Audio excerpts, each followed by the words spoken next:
This interview is under the auspices of the Maria Rogers Oral History Program of the Carnegie Library of Boulder. The preceding pictures are of Long's Gardens in early summer 2000. The gardens are located on 3240 Broadway, Boulder, Colorado. This is an interview with Catherine Long Gates, owner of the gardens.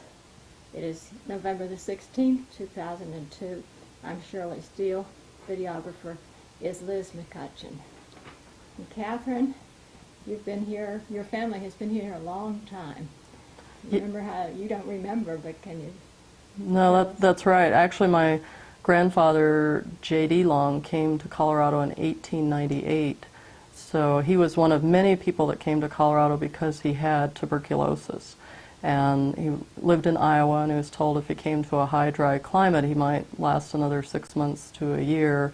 And actually, he made it another 50 years. So it was a good move. So he came to Colorado Springs area, Green Mountain Falls, and tried to get work, and then came up to Boulder in about 1900 because he had a good friend here, Mr. Dickensheets, who was the bursar at the University of Colorado, and they had been true pen pals because they were both very interested in penmanship and calligraphy and all that sort of thing. So he came up here to see him and see if he could help him find any prospects, find some work. And one of the Mr. Dickensheets' daughter, I remember her telling me about my grandfather when he first came here, and he pitched a tent in their yard. And one of the treatments that was recommended for tuberculosis, aside from the fresh air and everything, was to have the blood from beef, you know. And so he went and bought a steak and drained off as much blood as he could to drink that, and then gave the family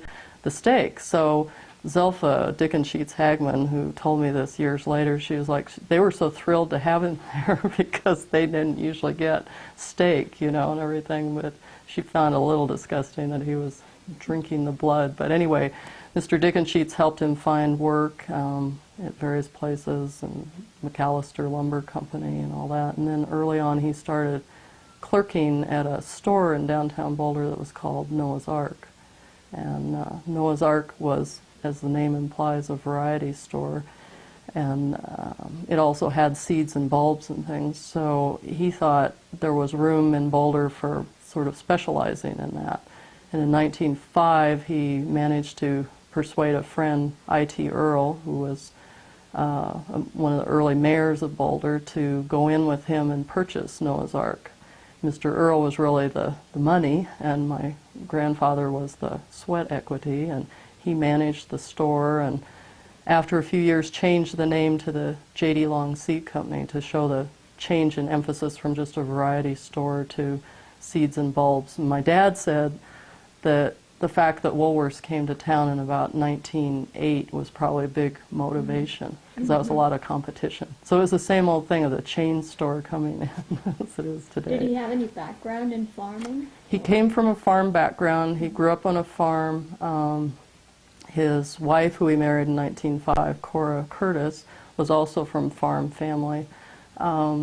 So he liked to grow things. I think that was always a big motivation. And the fact that tuberculosis, the big treatment was fresh air and everything, it was good to be outside, so that was some more motivation. So I mentioned my grandparents, this picture of them, and they were married in 1905, the same year that he was able to purchase Noah's Ark.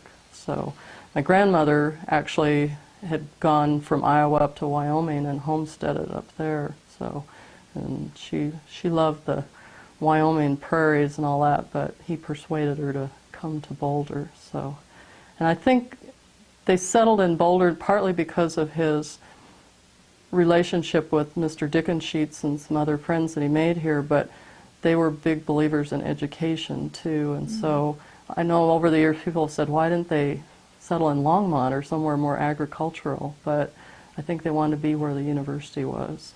And my grandmother actually went on and got a master's at CU, and her... In what? Well, I'm trying to think exactly what, it was, you know, Master's of Arts, but her thesis was the women in Ibsen's plays. So, yeah. So she was very much on the educational bent and everything. My grandfather, I think, always says in stuff that he wrote that he was more educated by the school of life. So, And their children? they had 3 children, and the oldest was Carlton, and then my father was Everett, and then they had a younger sister, Elizabeth. So this is my dad right here, Everett. And that picture was probably taken just before they moved out to this place, which was in 1916. Mm-hmm. So, as I mentioned, the business, my grandfather had gone more and more to seeds and bulbs, and he had started growing some gladiolus bulbs to sell at the store, and he needed more room to grow some of those. And I think we have some of the early catalogs too, here where it just has Noah's Ark with the seeds, and then you see in 1915 that it actually has J.D. Long, seed specialist. So he realized that he was going to need room to grow some of these things he was selling, particularly the glads. So in 1916 they purchased the property here on Broadway, 3240 Broadway, although at that time it was like 3640 12th Street, so, but same place. And he said actually in his catalog, he said, we've purchased a house and 3 acres north of town. So, of course, we're not north of town anymore, but it was at that point. So he had, the original purchase was just 3 acres? Just 3 acres, yes. It was where we're sitting right now, and then to the north of us here, to what's basically bordered by Broadway and Hawthorne. The house was already here. It was built by Mr. Parsons, and probably about 1906 or 7, don't know exact date. And they bought that, and my grandmother started right away to remodel it extensively and was always changing it around. But they needed a place not only to grow, the plants, but to grow the family that they had then. So. And then, so the family then stayed, I'm going to say on the farm, but stayed right That's here. right. That's right. Yeah, and my dad was about 4 when they moved in here, and he basically lived here then his whole life. So, and eventually my grandparents moved to a different house, but my dad and his... And your dad's name? Everett. Yeah, Everett Curtis Long. Now, all the kids had their mother's maiden name as middle name, as do I. So she was a fairly strong feminist. So. And your dad is pretty well known in Boulder, has been pretty well known in Boulder all these years for a lot of enterprises. Yeah, well, and of course, as he would have told you, Boulder was pretty small then too. So, but he met my mom in 2nd grade at Mapleton School, and they knew most everybody. But my dad, I think, knew a lot of people because he had a lot of interests aside from growing things, which was very important, being part of the business. He had a very early interest in photography, which he pursued, and then in climbing. And he and his brother decided that they would start a guide service up the 3rd Flatiron. And that was in a day when people didn't really climb very much. And so they're actually the bad people these days. They would be viewed that way, that put in fixed bolts on the flatirons and everything so that they could rope into that. And once my dad said that he didn't think they ever had a paying client. They took a lot of people up the Flatiron. I know my dad took up a classmate, a man named Shirley, Shirley Stotts, who was blind, and he took him up because that was one of his wishes to go up the Flatiron. So and then my dad got into climbing on Long's Peak because in the 30s there was a concession where, it was a privately run concession where they took guided trips up Long's Peak. So in the summers of like 30, 31, 32, that area, my dad worked for that concession, and he would take people from the Boulder Field shelter cabin, which was located on the Boulder Field of Long's Peak, up to the top of the peak. And that's when there was a fixed cable there on the north face. So any connection between the two names? No, I've been asked. Yeah, I've been asked a lot. It's just Major Stephen Long that the peak was named for, as far as I know, it's not a relation, but who knows, you know. But Dad certainly had a connection with it because he ended up climbing Long's Peak 93 times, so, and doing a lot of other climbs too. He loved that. So that was another way he met a lot of people. So you said mountaineering, hiking, yeah, photography, and then water, because of course water went with farming, and particularly with growing gladiolas because they took a fair amount of water.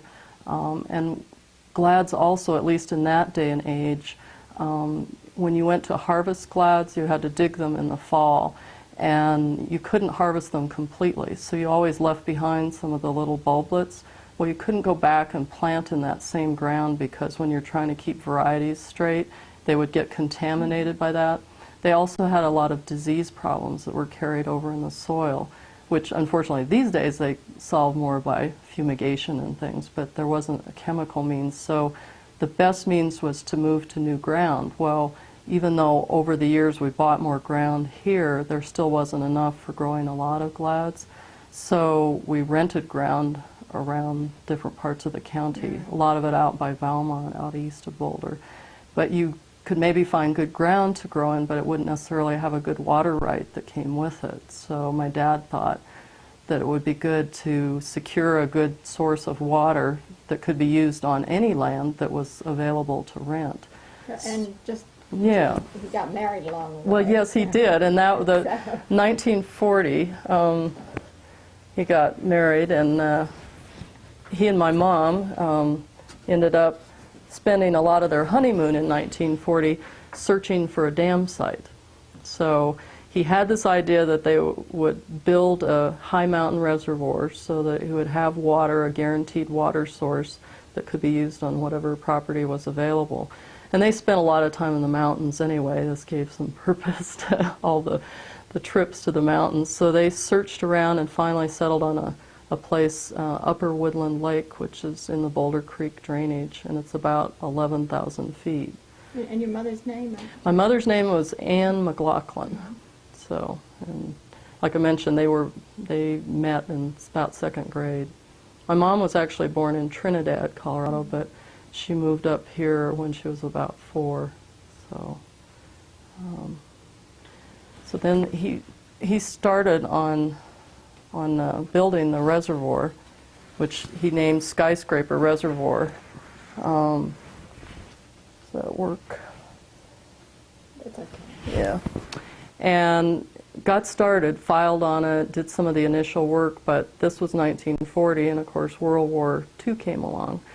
And although he was actually too old really to be drafted, he decided that he wanted to do something, so he went and got some training in flying and was actually enlisted in the Army Air Corps and was a flight instructor. So he and my mom went off to Oklahoma, where he taught primary flight training, and then eventually after the war came back and really got going on this reservoir. So it was completed, I think, in around 47 or 48, which was about the same time that a lot of other water things were going on, because our primary source of water here on our property is the Silver Lake Ditch, and it came off of Boulder Canyon through an old wooden flume, which was leaky, and that's the picture of the flume. So this was probably about 1947, 48.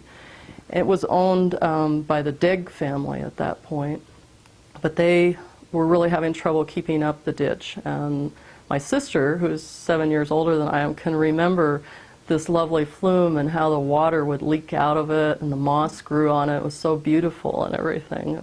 But of course it wasn't very efficient at getting water to the users. And in 1948, the users of the ditch got together and actually purchased the ditch from the Degg family. And one of the first projects they started on was to replace this wooden flume with a metal pipe.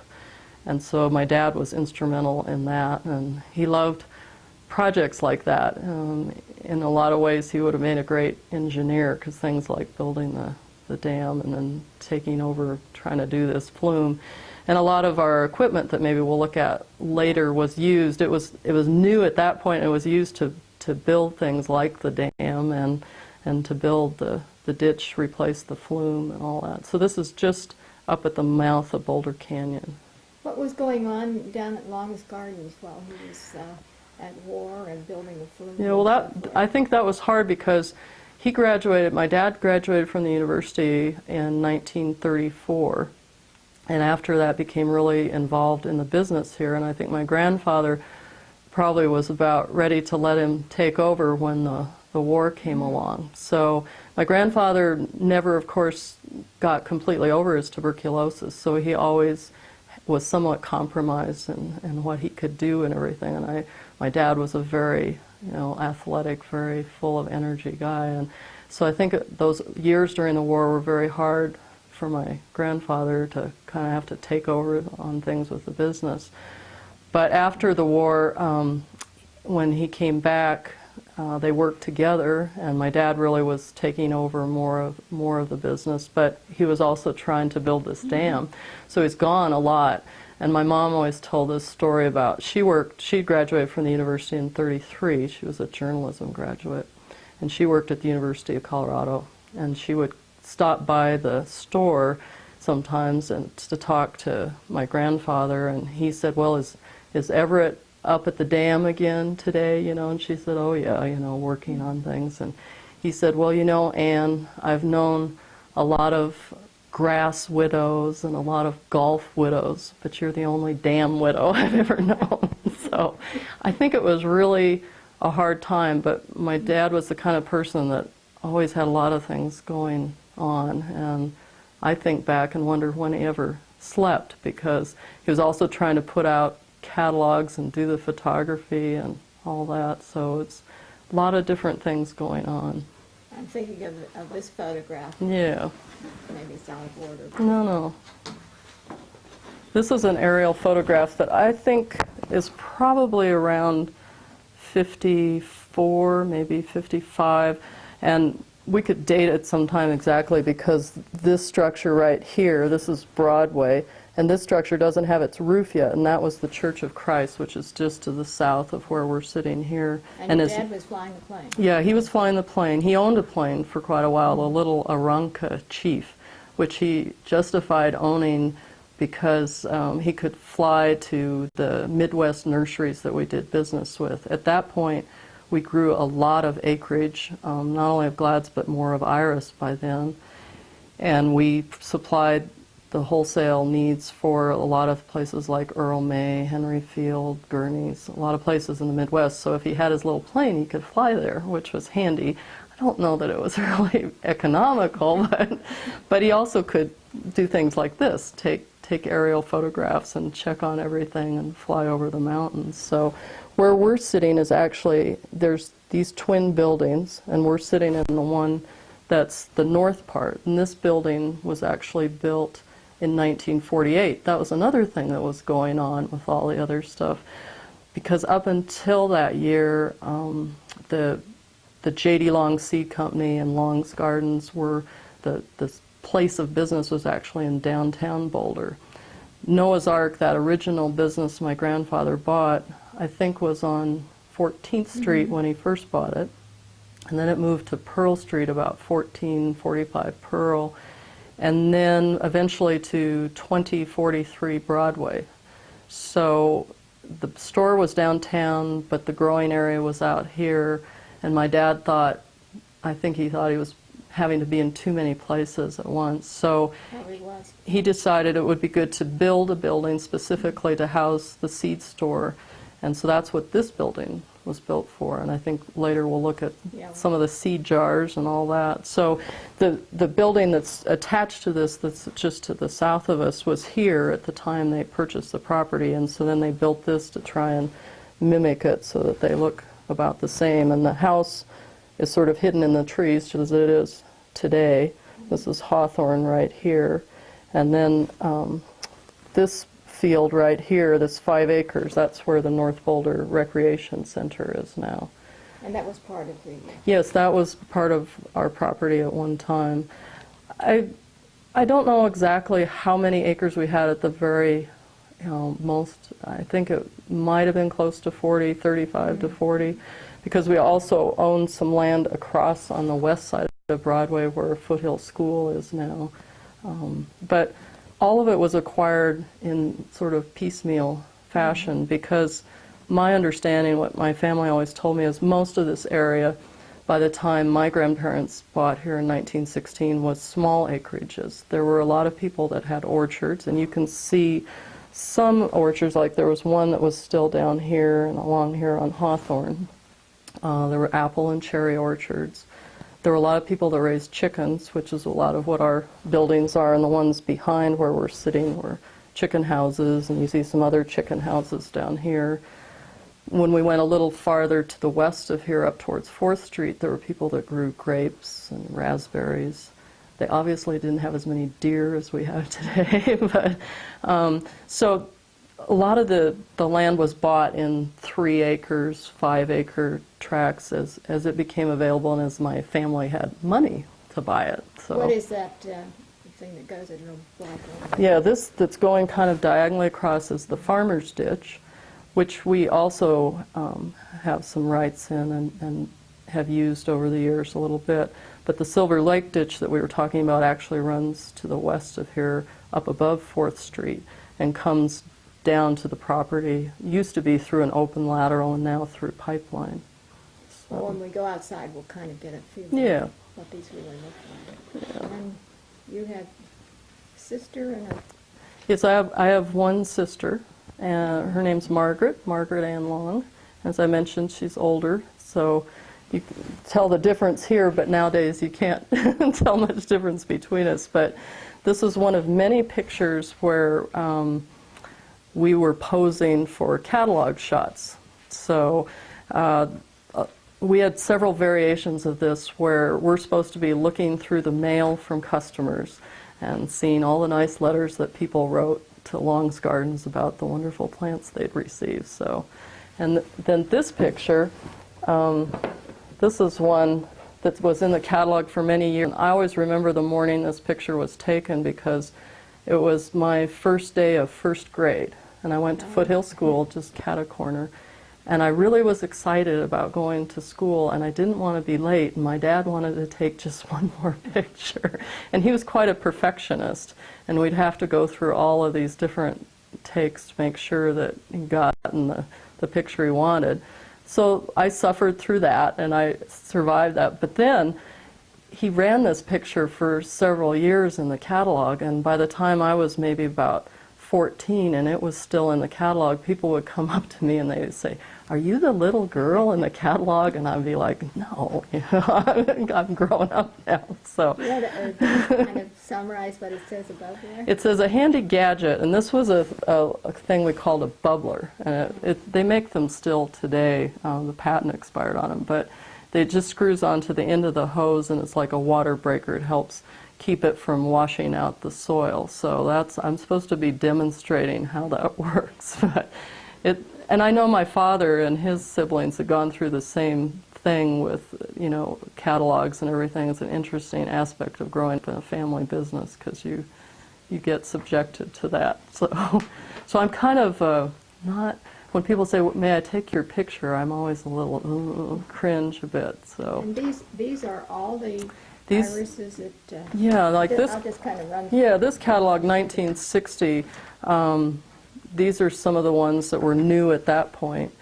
And my dad did all the photographic work for this, and he did his own developing because he would take the pictures and then he'd take them into the darkroom, and he wanted to be sure that he'd gotten the color the way he wanted it, so that he'd still have time to go and retake it while there were still, you know, blossoms left to photograph. So it was quite an undertaking. Do you have any idea how many varieties he had? At that point, we probably were growing, I would guess 300 maybe, something like that. These days, in the last 20 years, we stay right around 2,000 different varieties that we grow at any one time because there are so many out in commerce. So, but it was a little simpler time then, just as it is in other areas. So. And you gave up on the gladiolus? We gave up on the gladiolas about 1967, 68, but they were lovely. And this is a picture, actually. You can see this is down, there's the Church of Christ building that we talked about before, and this is actually in the field that's down east of the, east of the farmer's ditch. And I can remember, here I am with my dad, and I can remember when that whole field was planted in glads, and we would, not only, we were growing them mainly for the bulbs to sell, but we also sold the flowers. And a lot of times we would cut the flowers and then sell them to florists. You know, they would come, wholesale florists, and get them. And so my job when I was really little was to help carry the bundles of flowers out to the edge of the field to the truck. And we had so many hummingbirds. It was just amazing because they just loved the glads. And I actually was afraid of them because they would come diving at me because they loved the flowers. But they were wonderful. I mean, to have a mass of any flower like that was great. But it was very labor intensive because the glads in our climate have to be harvested every fall and stored, and they have to be cleaned and graded. As I mentioned before, there were the problems of finding new ground to grow them in, and even with that, they did have a lot of disease problems, and so the bulbs had to be fumigated. You had to use nasty chemicals, and they were also pretty water consumptive. So irises started being hybridized more so that there were more and more colors and varieties available. And I think my dad liked iris a lot. My grandfather had really liked gladiolas, and so that's part of the shift. And I think my dad very wisely also saw that iris were extremely drought tolerant, and it made a lot more sense for our climate if you're going to grow something in quantity to be growing them rather than the glads. But I miss the glads. They were beautiful. This is your dad and you? Mm-hmm. Yeah. This is an earlier picture where I'm out in the field with my mom, and that day, as the story goes, they sunburned me rather severely because, again, we took so many different pictures to be sure we got it right. So, and I think you can kind of see we're looking at Mount Sanitas behind us, and so there again, it's the field down to the east. And this is your dad with Yeah, this is an earlier picture, and this is the field to the south. This is our house right here, and we're actually sitting out there. And that was when we had what we called Skinner irrigation pipe, and there was all this overhead pipe. You had to put in wooden posts and set this pipe so it was up high above the crop. Eventually we went to a different system that we still use today where we have movable aluminum sprinkler pipe. So you can kind of see in this picture there's some big blue spruce trees on the south side of the house, and they're way up above the top of the house now. So I would say that's maybe late 1920s, early 1930s. Maybe this would be a good time to go outside. Yeah, take a look. See what's outside. Sure. You can start. Okay, we're looking now at the 1947 Dodge Power Wagon that my dad bought new. And this was when he was building the dam, Skyscraper Reservoir. He'd actually started out with pack horses to carry the supplies up, all the cement and everything that was entailed. He was not a horse lover, especially once the pack horses got loose and scraped their packs off down the trail. He was more of a machinery man, so this was the real workhorse that hauled all the materials up to the dam, a lot of it on what really could hardly be called a road, and that winch that you see on the front was they had to use in several places to get up the bit of road there was. They actually winched up.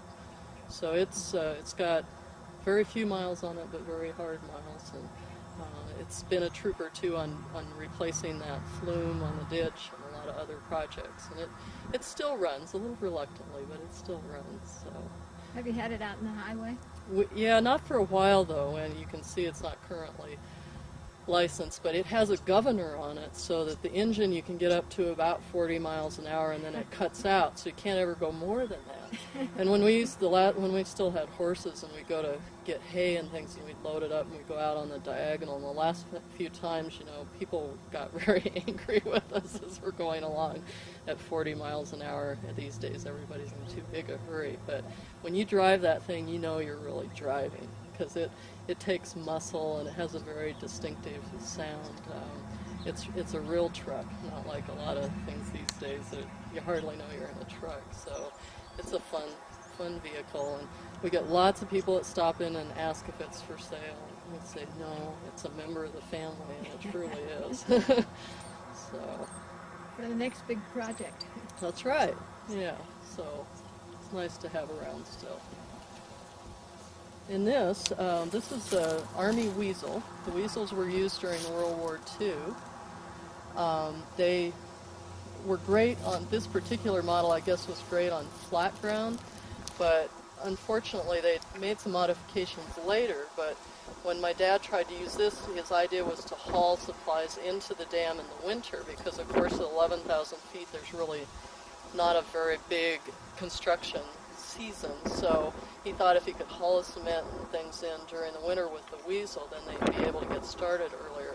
But the way I understand it, because it would drift up above Hesse and the way up to the dam, that this thing, the track would tend to come off, and it was not very successful. So it, though, made it up to the dam, and it was used as a dredge, because they had to dredge a lot of the sand out. They had to divert the water while they built the dam, and they hooked the dredge up to this thing. And I've had fellows that worked up there that came back and have told me about how it was used, and they had fun with it too. But I always used to just like to sit on it when I was little, play on it, pretend I was driving it. So it hasn't run in a while, but we move it around now and then, so drag it around, tow Why it. do you Just to change its position. I keep trying to find a place where maybe not everybody is looking at. We become sort of an attractive nuisance with all of our old stuff and everything, which it's lovely for people to look at and enjoy, but after a while we get a little bit tired of everybody coming in to ask about things, so because we like our quiet too, especially this time of year. And behind it are the chicken coops. Yes, and unfortunately we're looking at the views of all the roofing I need to do, but yes, those are all some of the chicken houses that were here when my family bought the property, and haven't had chickens in them for a long time, but they have a lot of stuff, of accumulated years of things, so hold a lot of equipment. We've got a manure spreader in there that's in almost mint condition. It's always good to have a nice clean manure spreader. So, and Beautiful tree. yeah, that cottonwood tree was actually, my dad remembered that when he first lived here. Now that was actually not on the original 3 acres that they bought, and that belonged to the neighbors. Mm-hmm. And the boys that were on that property built a tree house on it, which is why it has kind of a funny shape. And Dad remembered playing on that when they invited him over, and then eventually they ended up buying the property. So I always wanted to have a tree house in it, but when I was little, it always had things parked under it, machinery and stuff, and that was the one rule. I could climb up any tree as long as it didn't have something hazardous parked under it, but that one always did, so oh well. Those houses down there have kind of changed the complexion of your farm. That's right. It's a little startling to have things so close to the fields and to have them so close together. That's a lot of the houses that were here, as we mentioned before, were on acreages, and there was more space. And as you notice with a lot of those, they have second floor balconies, and some of them have bay windows. And when they were first built, we felt a little bit like we were on display, but I've always tried to explain to the neighbors over there, I'm really not unfriendly, but a lot of times I kind of ignore them, because for me, part of living here and the business here is being outside and having some tranquility and space, and so I tend to ignore the fact that it's all kind of encroaching on us, you know, and there are more and more people. So, but a lot of the people that live there like like being next to us. They don't necessarily like it when we don't have anything planted next to them, and that all the neighbors will say, when are you going to plant next to us? Because we rotate our fields and try to give the soil a rest. So there isn't always iris planted right next to them. So.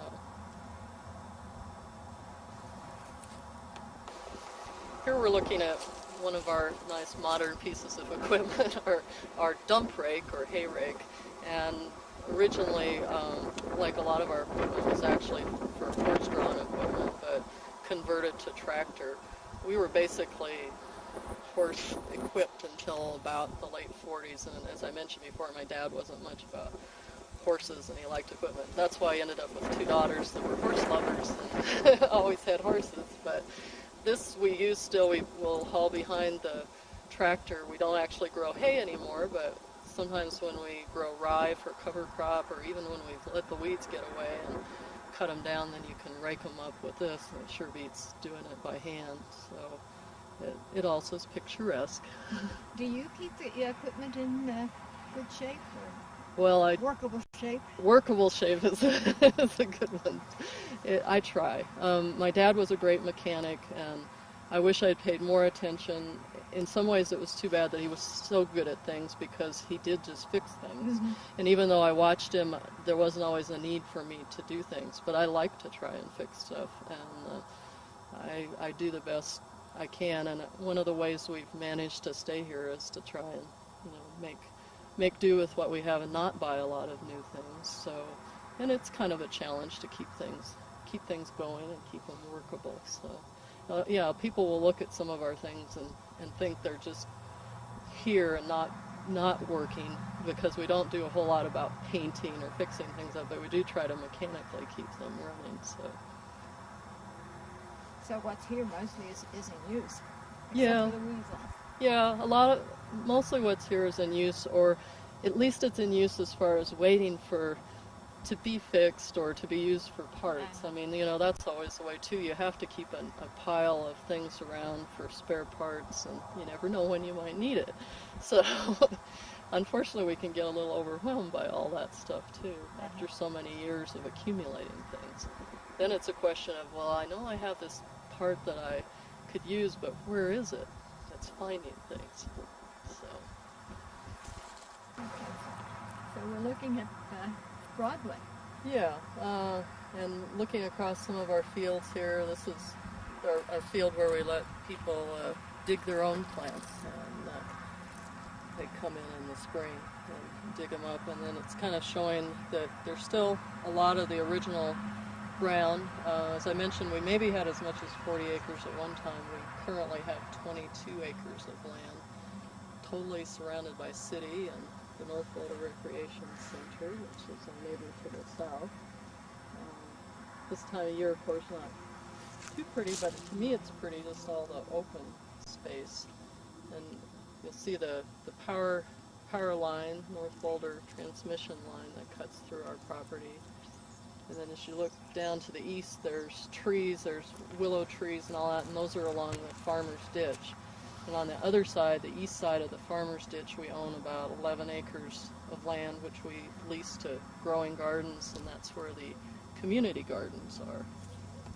But you can see it. It's a farm in the middle of the city, just totally surrounded now.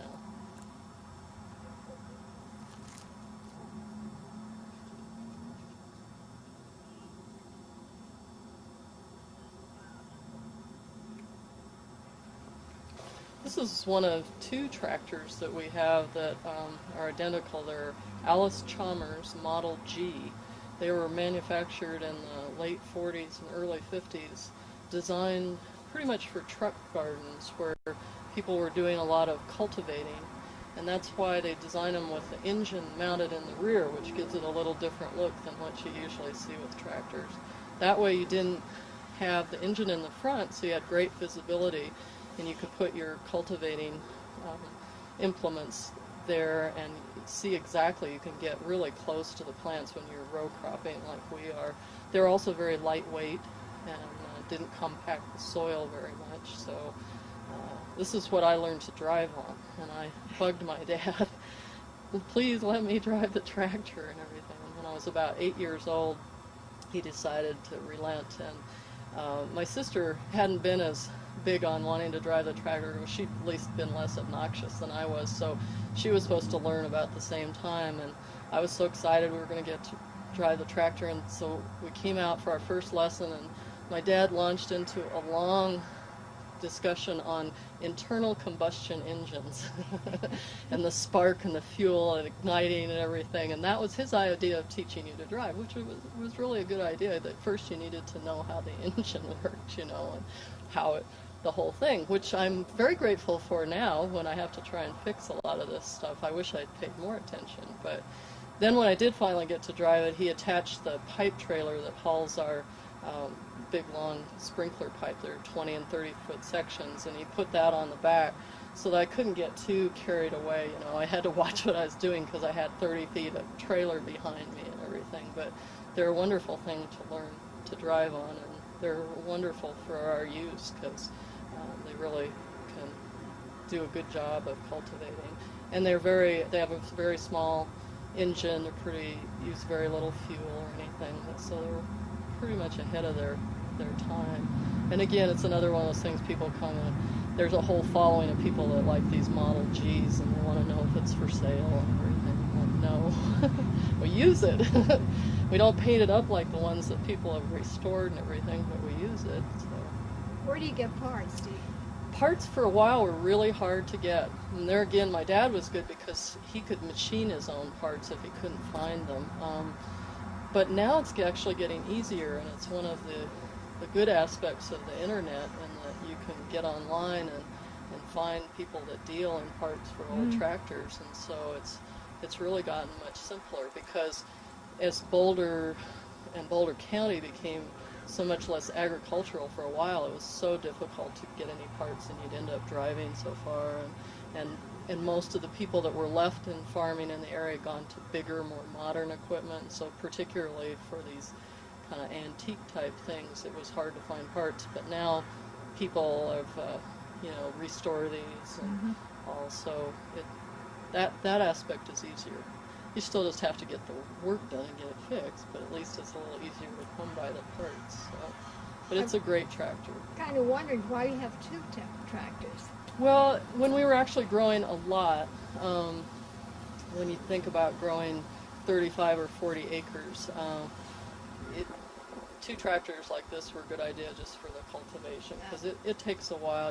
It's the little tractor. I mean, you're basically cultivating 2 or 3 rows at a time. So when you've got big field with a lot of rows, it takes you quite a bit of time. But unfortunately, for a number of years, we've only had one running. This is a case where I keep cannibalizing one to keep the other going, although I have hopes of getting them both running again. So, but they're very handy. You just have to be careful, because they're so lightweight in front. They're like old-fashioned VW bugs, which we also have, and you have no weight in the front, and you do anything in the rear, catch it on anything, and you immediately can raise your front end up.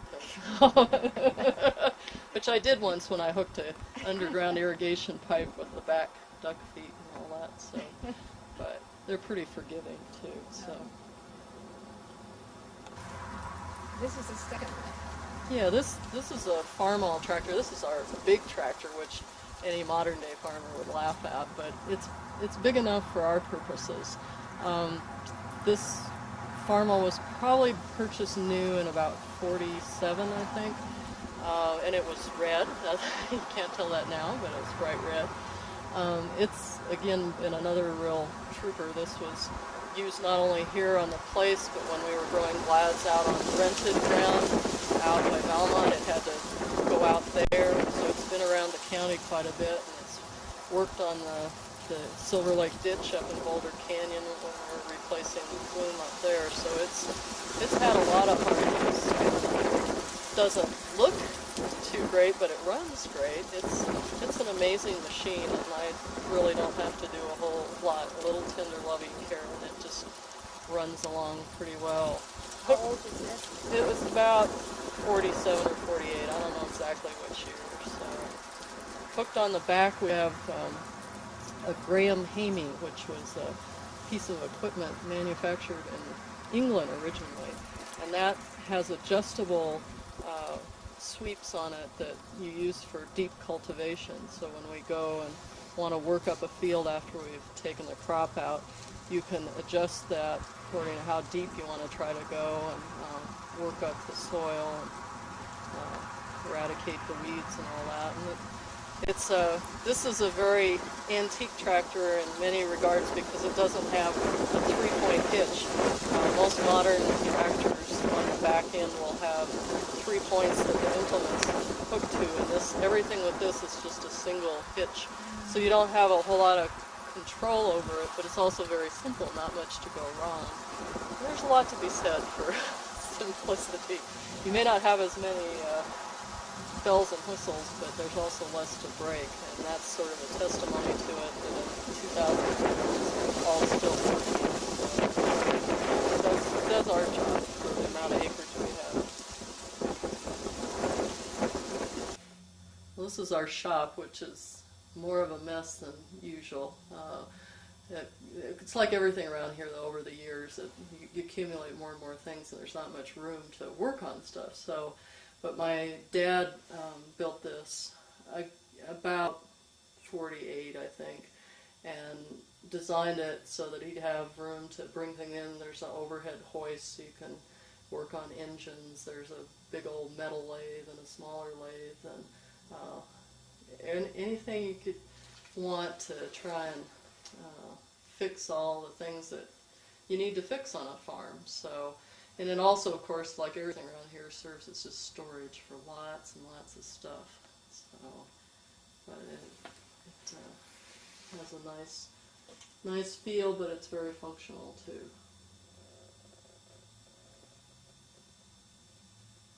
And you kind of can see where everything is.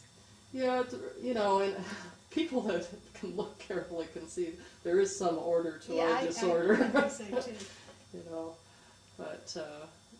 It's a matter of, I went to a friend's funeral service, and his children had a lovely thing about what he had taught them, and one of them was always put everything back where it belongs. And I thought, that is a good lesson to learn. Because if people would only do that, if I would only do that all the time, it would help to find everything. Do people ever come to you and ask if you have such and such a part, or can you spare a belt for a machine? Oh, sometimes people that, also have old things. Uh-huh. Yeah. But, I wish I had the mechanical ability my dad did. One time when I was a little kid, a car broke down out on Broadway, and it was a foreign car that they couldn't find the part for, and the people had a little baby, and they were far from home and everything, and it was going to be several days to order this in. It's not like today when you can get things usually pretty quickly. My dad looked at it some more. It was on the universal joint, and he thought, oh, I bet I can make one of those. And so he used his metal lathe and machined them apart and got them on their way. And boy, that's wonderful, They're probably still talking about Yeah, it. I would think. But I think there's a lot to trying to be self-sufficient. I mean, farming's certainly a place where you learn that. You don't have time to find somebody to fix it anyway. It's got to be fixed then, and so you need the means to do it. But it's also very satisfying when you can fix things yourself. Yes, it surely is. We've seen some of the old equipment that you're still using, but in general, there have been any changes over the years in the cultivation of viruses? Well, the actual growing of the plants, there really isn't a lot of change. Iris are a pretty easy plant to grow. They're very well suited to our climate because they are drought tolerant and all that. We basically plant them and don't have to take them up out of the ground like we did with glads. They make it through the winter most of the time. So a lot of the mechanics of it are actually the same in many ways because we don't grow the acreage we did at one time when we were doing the wholesale business. We've gone back even to some of our earlier ways, and we plant almost all of our stuff by hand now instead of, we have a planter actually that goes on that farm all tractor. But nowadays, when I have good crew, we can we can plant about as fast by hand and do it a better job and everything. But there's certainly been changes in what's available in irises. What do you mean by what's available? Well, there's so many varieties. People hybridize iris. It's different from a lot of flowers that are done primarily by commercial interests as far as developing new varieties. Irises are done a lot by people as a backyard hobby. And so there are hundreds of new cultivars that are introduced onto the market every year. And then we have to make a decision of which one we're growing and all that. So we usually are growing about 2,000 different varieties at any one time. Some of those were developed by people here in Colorado. We have hybridizers who develop new varieties, and then we introduce them into commerce for them. So, and then we also trade and buy iris from other growers around the world, actually. And it's wonderful to have so much available, but it's one of the harder aspects to choose what you're going to grow. And we concentrate a lot on the varieties that are developed by our Colorado hybridizers because we figure they're well suited to this area, and a lot of our customers are local or they're in climates that are similar. They're in the northern latitudes or in other high altitude areas, and so we sort of specialize a little bit in that because the plants are better acclimated for that kind of climate than the plants that are grown in a milder climate. So Where are other places in the world where they specialize in iris? Irises nowadays, for the last 50 years, the United States has been the primary place, even though these irises that we grow are not native to North America. They're actually native to Europe and Asia. And originally the early work done with them was in France and in England, and then spread across to the United States, and in the early part of the 1900s started being more available in the United States. And most of the growers were in the East Coast and Midwest, and then they kind of spread across the country to where now the two largest commercial iris growers in the world are both in Oregon. And there are also a lot of growers in California, which is great. They're wonderful growing conditions, but those plants and what does well there don't always do well in the Rocky Mountain area. So we've kind of captured a bit of a niche by growing things at a mile high and growing them dry, and they're a plant that'll do better for people that are in a similar situation. So it's made, even though it makes it a little harder in a way for us because we can't get the amount of growth that they can in Oregon. We don't have as long a season, so we're always a little bit behind in that respect, but our plants maybe are better for certain customers, and we definitely have a loyal following, so that part's good. What is the season for growing them and for blooming them? Yeah, we start, as far as our outside work, usually in the early spring, March or April, when growth starts and the weeds certainly get started, and so we have to get out there and work on them. Our bloom, because we grow a lot of different types of bearded irises, starting with what we call little miniature dwarf iris that are only about 6 inches tall. Those actually bloom some years as early as mid-March or by late March. So that sort of starts the bloom season, and then the progressively taller varieties come into bloom. There's regular standard dwarf iris, what we call intermediate iris, and then the tall bearded iris that most people think about, which bloom here generally late May, early June. So, but the season can vary because our weather varies so much. So we've had peak bloom as early as Mother's Day weekend and as late as the middle of June. But I have to say over the years that it seems like it's getting generally a little earlier. So and all of our stuff seems to come on a little earlier as we get warmer overall. So. Do you have any market for cutting the iris, or is it all plants? No, there definitely is a market, and we've always done a little of that, but our emphasis has always been to grow them to sell the plants. The flowers are always considered a byproduct and good advertising, and certainly when we can have cut flowers available, it is wonderful for people.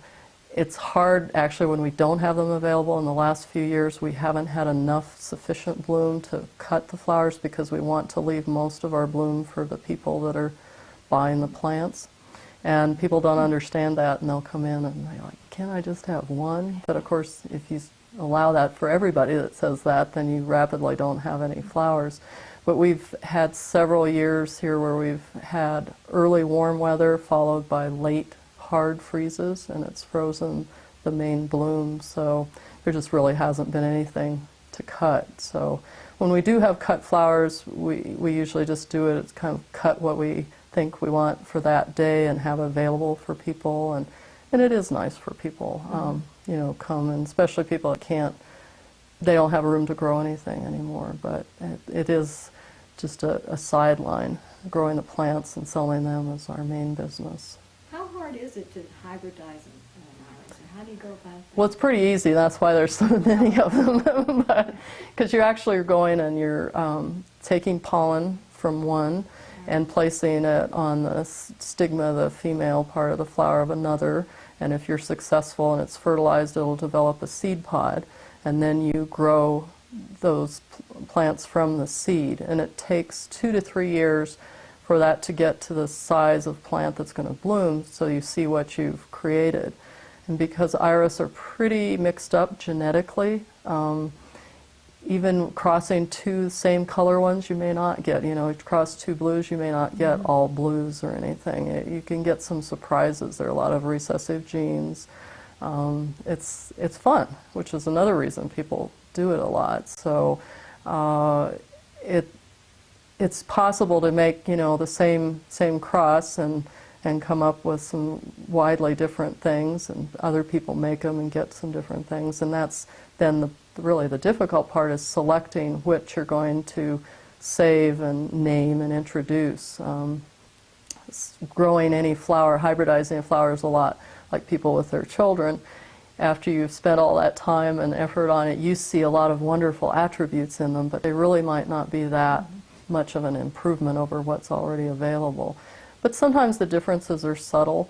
The flower might look very similar to something that's already out, but perhaps it has qualities in the way it grows. It's more disease resistant, or it blooms over a longer period, or something like that, that enhances, you know, what's available. But it's not always obvious to anybody, because most people just look and see the color of the flower. Is there a society that keeps things straight? Mm-hmm. There's the American Iris Society, which actually is responsible for the registration of iris all over the world. So everybody has to go to them. Or maybe, and just momentarily, we can go back and see some actual Sure. iris rhizomes. Yeah, you bet.